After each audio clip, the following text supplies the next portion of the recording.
بعد حياة التشرد والمعاناة، مواقع التواصل الاجتماعي غيرت حياة الهندية العجوز رانو ماندل، وأصبحت كل مقاطعها عبر اليوتيوب الأكثر مشاهدة في الهند وباقي دول العالم. كما كانت ضيفة على مجموعة من البرامج التلفزية والإذاعية وكذا الحفلات والسهرات، وكانت في كل مرة تشكر كل من ساندها ودعمها على كل ما وصلت إليه.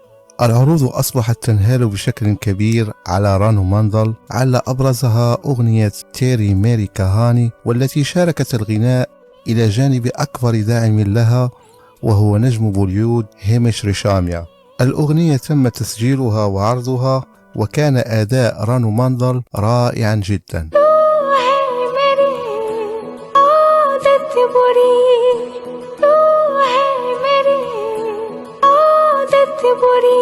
هناك مجموعة من الشائعات تتحدث عن أن نجم بوليود سلمان خان قد أهدى شقة وسيارة ومبلغا من المال إلى رانو ماندل، لكنها في حديث صحفي أكدت على أنها مجرد شائعات. إذا أعجبك الفيديو لا تنسى الاشتراك بالقناة ليصلك جديدنا. जाएगी जाए मेरी, तू है मेरी आदत बुरी, जानवर की सोनी मोहब्बत रूह की तू बांध गई।